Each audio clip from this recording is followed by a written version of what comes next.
మీకు పనులు జరగలేదు, రెండు విషయాలు కూడా మీరు వేరే చేసుకొని ముందుకు పోవాల్సిన అవసరం ఉంది. మీరు చూస్తే తెలుగుదేశం పార్టీ వచ్చిన తర్వాత మైనారిటీల కోసం మైనారిటీ ఫైనాన్స్ కార్పొరేషన్ పెట్టిన పార్టీ తెలుగుదేశం పార్టీ. మీరందరూ ఎప్పుడు ఉర్దూ అభివృద్ధి కావాలి, మేము ఉర్దూలో చదువుకోవాలి, మాతృభాషను కాపాడుకోవాలని ఆరాటపడతారు. అలాంటిది 13 జిల్లాల్లో ఉర్దూ రెండో భాష చేసిన పార్టీ తెలుగుదేశం పార్టీ. నేనే ముఖ్యమంత్రిగా ఉండి చేశాను. అదే మరి ఎక్కడికి పోయినా మాకు ఉర్దూ యూనివర్సిటీ కావాలి, మా పిల్లలు కూడా బాగా చదువుకోవాలి, పై చదువులు చదువుకోవాలని మీరు కోరుకుంటారు. అందుకే హైదరాబాద్లో ఉర్దూ యూనివర్సిటీ పెట్టించాం.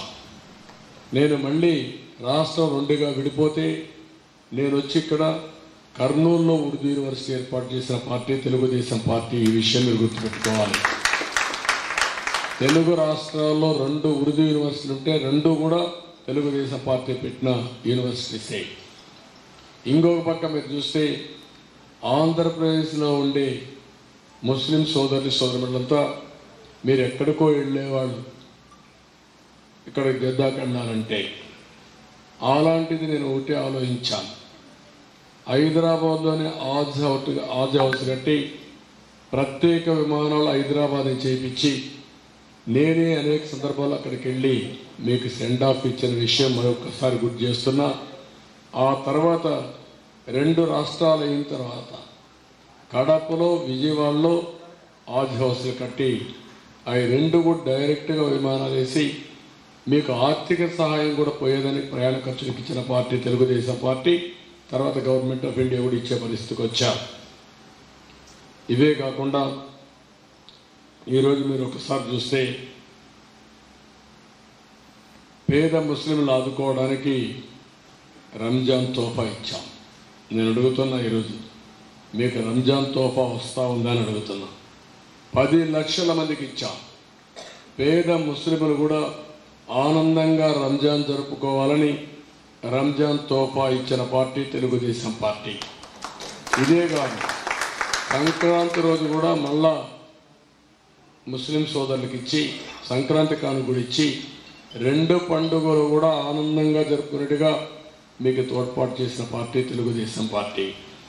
ఇది కాకుండా దుల్హాన్, మీ పిల్లల పెళ్లిళ్ళు చేయాలంటే మీకు ఆర్థిక ఇబ్బందులుంటే కాదు, ఒక అన్నగా అందరి పిల్లల పెళ్లిళ్ళు చేయాలని 50,000 రూపాయల చొప్పున పెళ్లికి ఏదైనా పెళ్ళి అయితే పెళ్లి పీటల కంటే ముందే మీకు ఆర్థిక సహాయం చేసిన పార్టీ తెలుగుదేశం పార్టీ. దుల్హాన్ ఇచ్చాం.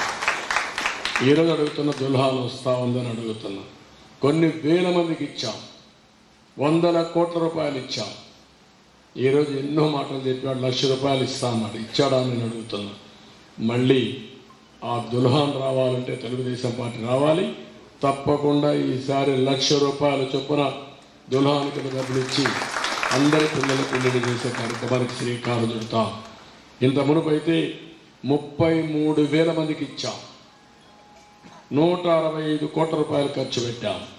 నేను అడుగుతున్న జగన్మోహన్ రెడ్డిని, మా ముస్లిం సోదరులు అంటాం, ఏమి ఇచ్చావో చెప్పమంటున్నా. ధైర్యం ఉంటే 5 సంవత్సరాలు ఏమి ఇచ్చారో చెప్పగలిగితే ముస్లిం సోదరులు అర్థమవుతుంది. నేను దీన్ని సవాలు విసురుతున్నానని కూడా నేను మీకు తెలియజేస్తున్నా. ముస్లిం సోదరులు బాగా తెలివైన పిల్లలు ఉన్నారు. బాగా చదివిస్తే ప్రపంచంలో మంచి అవకాశాలు అందిపుచ్చుకుంటారు. అందుకే నేను విదేశ విద్య పెట్టాను. ఒక్కొక్కరికి 15 లక్షల రూపాయల చొప్పున నచ్చిన యూనివర్సిటీ ప్రపంచంలో ఎక్కడ చదువుకోవాలన్నా చదివించిన పార్టీ తెలుగుదేశం పార్టీ.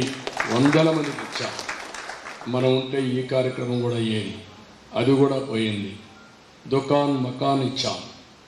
అదే మరి షాదీ ఖానాలు కట్టాం. అదే మరి శ్మశానాలకి కబరస్థానాలకి ఆర్థిక సహాయం చేశాం. మసీదులు కట్టుకోవాలని డబ్బులు ఇచ్చాం. దుల్హన్ అదే మరిగా మౌజములకి ఇమాములకి ఆంధ్రోరేం ఇచ్చిన పార్టీ తెలుగుదేశం పార్టీ. దేశంలోనే మొట్టమొదటిసారి ఆంధ్రోరేం ఇచ్చాం. వాళ్ళు కూడా చాలామంది పేదవాళ్ళు ఉన్నారు, కష్టాలు ఉన్నాయని ఉద్దేశించి ఇచ్చాం. నేను అడుగుతున్నా, ఈరోజు 6 నెలలు అయింది, ఇమాములకి మౌజములకి డబ్బులు వచ్చాయని మిమ్మల్ని అడుగుతున్నా. ఎక్కడా డబ్బులు ఇవ్వలేని పరిస్థితికి వచ్చారు. అందుకనే ఇంకొక పక్క మీరు చూస్తే ఈరోజు ముఖ్యమంత్రి మాట్లాడుతున్నాడు. ఇతనికంటూ ఈయన రికార్డుకంటూ ఏ పని చేయలేదు. 90% పూర్తి చేసిన ఆజ్ హౌస్ కడపలో డిప్యూటీ సీఎం ఉండి 10% పూర్తి చేయలేకపోయారు. అది వీళ్ళ సమర్థత, అది మైనారిటీస్ పైన ఉండే ప్రేమ. నేను అందుకే మిమ్మల్ని కోరుతున్నా, ఈరోజు మీరందరూ ఆలోచించే సమయం వచ్చింది. నేను సబ్ ప్లాన్ తీసుకొచ్చాను. మైనారిటీ సోదరుల కోసం ఆర్థిక సహాయం ఇవ్వడానికి 3 లక్షల రూపాయల ఆర్థిక సహాయం ఇస్తే అందులో 1 లక్ష రూపాయలు సబ్సిడీ ఇచ్చిన పార్టీ తెలుగుదేశం పార్టీ. మిమ్మల్ని ఆర్థికంగా పైకి తేవాలి. ఇలాంటి ప్రోత్సాహాలు చాలా ఇచ్చాం. ఇది కాకుండా ఈరోజు నేను మిమ్మల్ని ఒకటే కోరుతున్నాను. ఈరోజు తెలుగుదేశం పార్టీ, బీజేపీ, జనసేన 3 పార్టీలు కలిశాం. కానీ ఈ రాష్ట్ర ప్రయోజనాలు కాపాడడానికి ఆ విషయం మీరు అందరూ గుర్తుపెట్టుకోవాల్సిన అవసరం ఉంది. 13 లక్షల కోట్ల రూపాయల అప్పు తీసుకొచ్చాడు. రాష్ట్రంలో లా అండ్ ఆర్డర్ లేకుండా చేశాడు. మీరు ఒక్కసారి చూస్తే మైనారిటీల పైన ఎన్ని దాడులు చేశాడంటే అబ్దుల్ సలాం కుటుంబం నంద్యాలలో మీరు చూస్తే వేధించి భర్త ఆత్మహత్య చేసుకోవాలని, భర్త ఆత్మహత్య చేసుకుంటే భార్య అనాథ అయిపోతే ఈ దుర్మార్గులు ఆ అమ్మాయిని చెడబడతారని, ఆ అమ్మాయి కూడా భయపడిపోతే ఇద్దరూ కలిసి ఆత్మహత్య చేసుకోవాలని, పిల్లలు ఏమవుతారు, అనాథలైపోతారని ఆలోచించి భార్య భర్త 2 పిల్లలు బలవంతపు మరణం రైల్వే ట్రాక్ మీద పెట్టుకొని చనిపోయారు. పిల్లలు ఏమైనా పక్కెళ్ళిపోతారనే ఉద్దేశంతో పిల్లల్ని ముందుగానే కట్టేసి 2 బలవంత మరణం చేసుకున్నారంటే ఒక్కసారి అలాంటి దృశ్యాలు ఇలాంటి సందర్భంలో గుర్తుంచుకోవాలి. ఒకరిద్దరు కాదు, ఇలాంటి సంఘటనలు కొల్లలు జరిగాయి. మైనారిటీ ఆస్తులు కొల్లగొట్టారు. కడాన ఈరోజు ఇప్పుడే ఇక్కడికి వస్తే ప్రజలు ఒక సంఘటన చెప్పారు. మలేషియాలో ఒక మైనారిటీ వ్యక్తి చనిపోతే ఈ ప్రాంతంలో, ఈ గ్రామంలో ఉండే వ్యక్తిని, డెడ్ బాడీని, శవాన్ని తీసుకురమ్మంటే తీసుకురాకుండా నిర్లక్ష్యం చేస్తే మళ్ళా తెలుగుదేశానికి చెప్తే ఎన్ఆర్ఐ ఫోరం ద్వారా డెడ్ బాడీ తీసుకొచ్చి అప్పచెప్పింది తెలుగుదేశం పార్టీ. ప్రభుత్వం చేయలేని పని. ఇప్పుడే టిట్కో హౌస్ చెప్తున్నారు. ఈరోజు కూడా ఒక మైనారిటీ మహిళకు ఫోన్ వచ్చింది. నేను ఆ రోజు 50,000 రూపాయలు కడితే సింగిల్ బెడ్రూమ్, 1 లక్ష రూపాయలు కడితే డబుల్ బెడ్రూమ్ ఇస్తామని చెప్పి చేశాం. నేను ఉచితంగా ఇస్తానన్నాడు. 1,50,000 నేను సబ్సిడీ ఇచ్చాను. కేంద్రం 1,50,000 ఇచ్చింది. ఇన్ఫ్రాస్ట్రక్చర్ పూర్తిగా మేమే పెట్టుకున్నాం. ఆ ఇన్ఫ్రాస్ట్రక్చర్ కూడా మీరు చూస్తే బ్రహ్మాండమైన ఇన్ఫ్రాస్ట్రక్చర్. టిట్కో హౌసెస్లో వెడల్పైన రోడ్లు, తాగేదానికి నీళ్లు, కరెంటు, డ్రైనేజ్, రోడ్డు, అక్కడ కమ్యూనిటీ హాల్స్ అన్నీ కట్టి గేటెడ్ కమ్యూనిటీతో సమానంగా కట్టి పేదవాళ్లకు ఆస్తి ఇవ్వాలనే ఉద్దేశంతో బ్రహ్మాండమైన ఇల్లు కడితే ఈరోజు వీళ్ళు వచ్చి ఆ ఆడబిడ్డల పేరుతో అప్పు తీసుకొచ్చారు. 50,000 కడితే 3,50,000 రూపాయలు అప్పు చేశారు. అప్పు చేస్తే వాళ్ళు నోటీసులు పంపించారు. ఇప్పుడు ఇల్లు మాత్రం పూర్తి కాలేదు, అప్పు మిగిలింది. ఇలాంటి సంఘటనలు కోకొల్లలు.